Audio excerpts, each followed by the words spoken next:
मैंने पूछा ब्लिंकिट वाले से कि यार तुम्हारा क्या एक्सपीरियंस है, आप क्या करते हो? तो ही सेड कि सर मैं एमए हूँ, एमए इन इंग्लिश। और 25% लोग ऐसे हैं जो नीट में आते हैं। नीट का क्या मतलब है? नॉट इन एम्प्लॉयमेंट, एजुकेशन और ट्रेनिंग, जो कुछ भी नहीं कर रहे हैं। पियोन की नौकरी के लिए 24 लाख लोगों ने अप्लाई कर, पियोन की नौकरी। एंड 24 लाख लोग ऐसे हैं जिन्होंने पीएचडी भी कर रखी है, एमबीए भी कर रखी है। 15 से 25 साल के जो लोग हैं उनमें 40% लोग अनएम्प्लॉयड। तो हाय एवरीवन, राजस्थान की न्यूज है पिछले साल की 2025 की कि पियोन की नौकरी के लिए 24 लाख लोगों ने अप्लाई कर, पियोन की नौकरी। एंड 24 लाख लोग ऐसे हैं जिन्होंने पीएचडी भी कर रखी है, एमबीए भी कर रखी है। और एक तो कैंडिडेट ऐसा है, और by the way India today की वेरीफाइड रिपोर्ट है, मैं अपने से बना के नहीं बोल रहा हूँ, कि एक कैंडिडेट ऐसा है जिसने बीएड भी कर रखी है, आईटी भी कर रखी है, 6-7 साल का उनका कोचिंग का भी पढ़ने का एक्सपीरियंस है, और वो कह रहे हैं भैया मेरे पास कुछ भी नहीं बचा तो मैं पियोन की जॉब के लिए अप्लाई कर रहा हूँ। और अभी थोड़ी देर पहले अपना एक इंसिडेंट बताता हूँ कि मैंने डाइट कोक मंगवाई ब्लिंकिट से। एंड मैंने पूछा ब्लिंकिट वाले से कि यार तुम्हारा क्या एक्सपीरियंस है, आप क्या करते हो? तो ही सेड कि सर मैं एमए हूँ, एमए इन इंग्लिश। तो आई वाज सरप्राइज। मैंने कहा भाई मुझे लगा यार ब्लिंकिट पे तो 10वीं 12वीं पास काम करते हैं। मैंने कहा तुम एमए हो, तुम तो ग्रेजुएट हो, उल्टा बीए के बाद एमए भी करी है, तो आप तो पोस्ट ग्रेजुएट हो, तो आप ब्लिंकिट में क्यों काम कर रहे हो? तो कह रहा सर नौकरी नहीं मिली, 2 साल से मैं खाली बैठा हूँ, मैं ब्लिंकिट में काम कर रहा हूँ। तो ये जो इशू है कि इंडिया के अंदर इतने सारे ग्रेजुएट्स हैं, जिस बंदे से पूछो उसने डिग्री कर रखी है, पर वो डिग्री से रिलेटेड कोई काम ही नहीं कर रहा, या वो कोई अनएम्प्लॉयमेंट में ही बैठा है।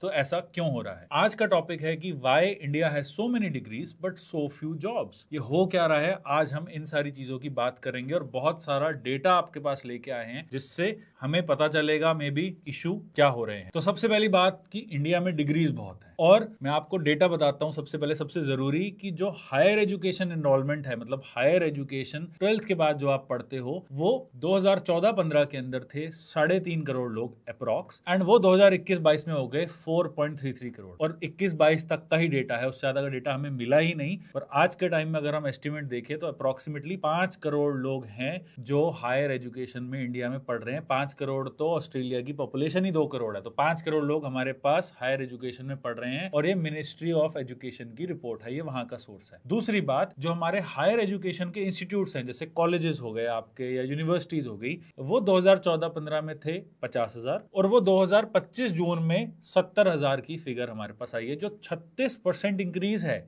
मिनिस्ट्री ऑफ एजुकेशन की ये रिपोर्ट है कि भाई 10 साल के अंदर अप्रोक्सीमेटली 36% हमारे कॉलेजेस बढ़ गए, जो कि एक अच्छी बात है, राइट? कि जितने कॉलेजेस होंगे, जितनी शिक्षा होगी, उतना ज्यादा लोगों को पढ़ाई मिलेगी। बट अब आपको मैं अनएम्प्लॉयमेंट नंबर सबसे पहले बताता हूं कि 15 से 25 साल के जो लोग हैं उनमें 40% लोग अनएम्प्लॉयड है, एंड 25 से 29 साल की उम्र में 20% लोग अनएम्प्लॉयड है। एंड ये जो सोर्स है, ये स्टेट ऑफ वर्किंग इंडिया 2026 की ऑफिशियल रिपोर्ट है। तो सबसे पहले डेटा की बात करते हैं कि 15 से 25 साल की उम्र में 40% लोग ऐसे हैं जो बेरोजगार हैं। बट बेरोजगार की डेफिनेशन क्या है? सबसे पहले तो वो बात करते हैं। बेरोजगार की डेफिनेशन वो है जो लोग काम करना चाहते हैं बट उनको जॉब नहीं मिल। ये एक इतना बड़ा पॉइंट मैं रेस करने वाला हूं कि लेट्स सपोज कोई कोचिंग इंडस्ट्री में काम कर रहा है, क्या वो बेरोजगार के उसमें आएगा? नहीं आएगा, क्योंकि वो काम करना ही नहीं चाहता, वो कोचिंग इंडस्ट्री में पढ़ रहा है। और जो बंदा जिसको जॉब नहीं मिली, जैसे एमए इन इंग्लिश है, वो इंग्लिश में कुछ करना चाहता है या कुछ कंटेंट राइटिंग करना चाहता है, उसको भी जॉब नहीं मिली, वो ब्लिंकिट में काम कर रहा है, तो वो भी बेरोजगार नहीं है। आप सोचिए कि जो एक्चुअल नंबर है, जब मैं कोचिंग वालों को भी इंट्रोड्यूस कर दूंगा और मैं ब्लिंकिट वालों को भी डाल दूंगा, तो अप्रोक्सीमेटली 60 से 70% हमारी जो देश की यूथ है, जो पूरे वर्ल्ड की सबसे बड़ी वर्किंग पॉपुलेशन है, वो खाली बैठी है। और ये सब तब है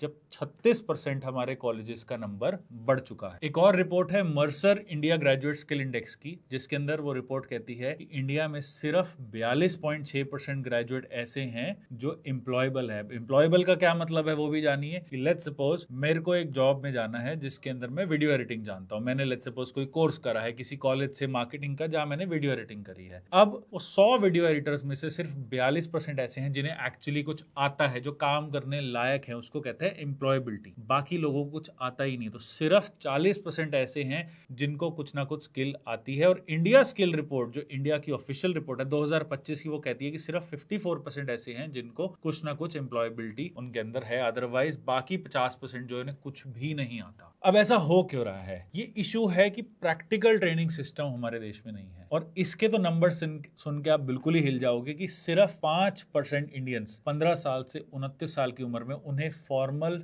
टेक्निकल ट्रेनिंग मिली है। 5% दैट्स इट। मतलब कि जो हमारे ITIs हैं, इंडस्ट्रियल ट्रेनिंग इंस्टीट्यूट्स, उनकी जो नंबर्स हैं वो 2010 से 300% बढ़े हैं, बट सिर्फ 5% लोगों को एक्चुअल स्किल ट्रेनिंग मिली है। मेरा जो दूसरा चैनल है RVM CAT, उसमें मैंने एक वीडियो भी डाली थी कि 5 साल 6 साल के बच्चों को चाइना के अंदर स्किल ट्रेनिंग स्कूल्स में देना स्टार्ट कर दिया है चाइना ने, तभी वो वर्ल्ड की नंबर 1 इकोनॉमी बन चुकी है। बट हमारे देश में इतने ITIs होने के बावजूद, इतने एडमिशंस होने के बावजूद ओनली 5% लोगों को एक्चुअल ट्रेनिंग मिली है, और 25% लोग ऐसे हैं जो नीट में आते हैं। नीट का क्या मतलब है? नॉट इन एम्प्लॉयमेंट एजुकेशन और ट्रेनिंग, जो कुछ भी नहीं कर रहे हैं, जो गवर्नमेंट एग्जाम के लिए प्रिपेयर कर रहे हैं, जिन्हें काम ही नहीं करना, घर पे बैठे हैं। 25% मतलब हमारे देश की 1/4 पॉपुलेशन 15 से 29 साल की, जहां सबसे ज्यादा कैपेसिटी होती है काम करने की। ये PLFS की रिपोर्ट है 2025 की। 25% वो कुछ कर ही नहीं रहे हैं। और ये चीज जो है ये एक्चुअली ट्रू है, बिकॉज RVM CAT जो मेरी कंपनी है स्किल डेवलपमेंट की, उसके अंदर भी मैंने नोट किया है कि जितने भी ITI या डिप्लोमा वाले स्टूडेंट्स हमारे पास आते हैं, ना ही इन्होंने कभी कोई मशीन देखी है, ना ही इन्होंने कभी कोई प्रैक्टिकल एक्सपीरियंस देखा है। और इनफैक्ट ITI की तो फैकल्टी के ऊपर ही हमें कोई डेटा नहीं मिला इस वीडियो के लिए। फैकल्टी ऐसे हैं जो डिप्लोमा या BTech के बिल्कुल फ्रेशर हैं, जिन्होंने कभी काम नहीं किया, वो भी ITI में पढ़ा रहे हो। तो सोचिए, जो लोग जो खुद बेरोजगार हैं, जिन्होंने इंडस्ट्री कभी देखी नहीं है, वो लोग ITI में पढ़ा रहे हैं। ऑब्वियसली उसका रिजल्ट है कि सिर्फ 5% लोगों को एक्चुअली स्किल ट्रेनिंग मिली है, और वो 5% को भी क्या क्वालिटी मिली होगी वो हम सोच ही सकते हैं। अब हम अपने चौथे पॉइंट पे आते हैं। तो सबसे बड़ी प्रॉब्लम है कि फैकल्टी का इंडिया के अंदर सबसे बड़ा इशू है। फैकल्टी शॉर्टेज बहुत ही ज्यादा रियल है। AICTE कहती है कि 15 से 20 स्टूडेंट्स होने चाहिए पर टीचर। प्राइवेट कॉलेजेस में एवरेज 28 स्टूडेंट्स है एक टीचर को दिए हुए, और गवर्नमेंट के अंदर ऑब्वियसली गवर्नमेंट का डेटा तो आप सोच ही सकते हो कैसा होगा कि 47 स्टूडेंट्स दे रखे हैं एक टीचर को। और ये इसका जो सोर्स है वो state of working India report है 2026 की। इनफैक्ट मैं आपको सबसे फनी चीज बताता हूं कि हमारे हरियाणा गवर्नमेंट के अंदर एजुकेशन का आप क्राइसिस देखिए कि 95 गवर्नमेंट कॉलेजेस में प्रिंसिपल ही नहीं है, और 2800 से ज्यादा टीचिंग पोस्ट वेकेंट पड़ी है। मतलब 95 ऐसे कॉलेजेस है, हरियाणा में कॉलेज ही कितने होंगे, और 95 हमारे कॉलेजेस में प्रिंसिपल ही नहीं है, 2800 पोस्ट वेकेंट पड़ी है। ये लेटेस्ट इंडियन एक्सप्रेस की रिपोर्ट है जो अभी आई है। इनफैक्ट वैकेंसी बैकलॉग इतना ज्यादा है हमारे गवर्नमेंट कॉलेजेस में और इंस्टीट्यूट्स के अंदर कि मिनिस्ट्री ऑफ एजुकेशन ने इसको urgent special accelerated recruitment hiring कर दी है कि आप जल्दी से जल्द जो है हमारे टीचर्स को भरिए यहाँ पे। अब सोचिए, जब ये प्रोसेस स्लो था तो क्या क्वालिटी ऑफ टीचर्स थी, और अब इसको एक्सेलरेट कर दिया है कि जल्द से जल्द इस वैकेंसी को भरिए, तो क्या हमें क्वालिटी मिल रही होगी। तो इशू जो है वो सिर्फ टीचर कम होने का नहीं है, सही टीचर, सही सिलेक्शन और सही एक्सपोजर का है। और हम आते हैं अपने 5th पॉइंट पे, इंफ्रास्ट्रक्चर। इंफ्रास्ट्रक्चर का कितना बुरा हाल है, और इंफ्रास्ट्रक्चर में जो भी वीडियोस हैं वो यूपी, बिहार, झारखंड ऐसी स्टेट्स को कवर करती है जहां ऑब्वियसली हमें पता है कि इतनी पॉपुलेशन और फंड्स कम है, गरीबी बहुत ज्यादा है, तो इंफ्रास्ट्रक्चर तो लो होना ही है। मैं उन स्टेट्स की बात नहीं करने वाला। मैं सबसे पहले आपको एग्जाम्पल देता हूँ महाराष्ट्र का। महाराष्ट्र के अंदर हिंदुस्तान टाइम्स की रिपोर्ट है कि एक सरप्राइज इंस्पेक्शन हुआ। 128 डिप्लोमा फार्मेसी कॉलेजेस और 22 डिग्री फार्मेसी कॉलेजेस के अंदर बेसिक नॉर्म्स भी वो मीट नहीं कर पाए। इनफैक्ट दिल्ली की अब बात करते हैं। दिल्ली यूनिवर्सिटी में फैकल्टीज ने ही बोला कि हमारे पास लेबोरेटरीज नहीं है, हमारे पास क्लासरूम नहीं है, हमारे पास कंप्यूटर सिस्टम नहीं है, और हमारे पास फंड्स भी नहीं है कि हम 4th ईयर और रिसर्च वालों को कुछ एक्चुअल वैल्यू दे पाए। ये भी इंडियन एक्सप्रेस की रिपोर्ट है। और DU ने फिर एक 14 मेंबर की इंस्पेक्शन कमेटी बनाई कि हम इसको रिव्यू करेंगे, फैकल्टी स्ट्रेंथ देखेंगे, और उसके बाद पता चला कि 12 जो हमारे मेडिकल इंस्टीट्यूशंस हैं उनके पास सीवियर फैकल्टी शॉर्टेज है,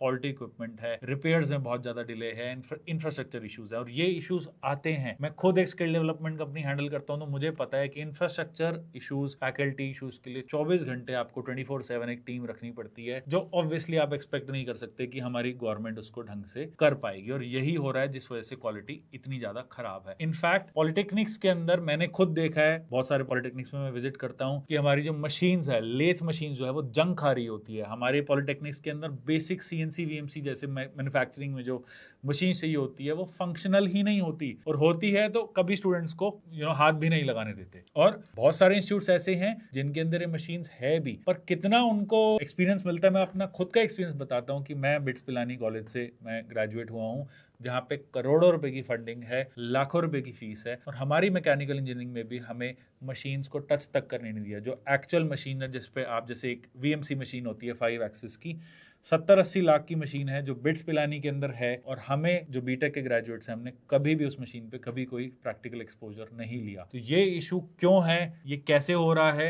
ये किसी को नहीं पता, ना इसको कोई सॉल्व करने के लिए कुछ कर रहा है। और सीएजी का एक ऑडिट हुआ था आईआईटीज का, तो हम पहले आईआईटीआईज पॉलिटेक्निक्स की बात करते हैं, अब आईआईटी की बात करते हैं जो हमारे देश के सबसे एलीट लेवल के कॉलेजेस हैं। कि हमारे आईआईटी पटना में 65 लैब में से सिर्फ 33 ऐसी थी जिसके पास इक्विपमेंट पूरा था। बाकियों के अंदर इतना शॉर्टफॉल था कि वो 10 साल आगे तक स्टूडेंट्स को ढंग से नहीं पढ़ा पाएंगे, इतना शॉर्टेज थे, इतनी ज्यादा इश्यूज थे उसके अंदर। अब जो हमारा रेगुलेटर है यूजीसी, वो खुद बोलता है कि 2024 में उन्होंने एक गाइडलाइन निकाली कि कॉलेजेस को, स्टूडेंट्स को ऐसा इक्विपमेंट देना चाहिए कि प्रैक्टिकल इंडस्ट्री रिलेवेंट स्किल मिले और गैप खत्म हो ट्रेडिशनल एजुकेशन और इंडस्ट्री डिमांड में। अब यूजीसी जो है, जो हमारा रेगुलेटर है, यूजीसी ने खुद बोला है 2024 की skill based course guideline report के अंदर कि स्टूडेंट्स को आप इक्विप करिए, आप उनको प्रैक्टिकल इंडस्ट्री लेवल स्किल्स दीजिए ताकि ट्रेडिशनल इक्विपमेंट एंड एजुकेशन के अंदर और इंडस्ट्री डिमांड के अंदर गैप पूरा हो पाए। बट अब आप सोचिए कि यूजीसी को जब खुद बोलना पड़ रहा है कि आप प्रैक्टिकल सिखाइए, वो भी 2024 में, तो मतलब प्रॉब्लम कितनी ज्यादा रियल है। तो आप देखिए, हम एक ऐसी सिचुएशन में बैठे हैं जिसके अंदर इतने सारी डिग्रीज हैं, इतने सारे कोर्सेज हैं, हर कोई सर्टिफिकेशन कर रहा है, बट उसका आप रिजल्ट देखिए, 40% अनएम्प्लॉयमेंट है, उसके ऊपर 20-25% ऐसे हैं जो सिर्फ कोचिंग इंडस्ट्री में बैठे हैं। क्या रिजल्ट निकल के आ रहा है वो सब आपके सामने है, और इसको कैसे सॉल्व करेंगे इसकी हम नेक्स्ट वीडियो के अंदर बात करेंगे।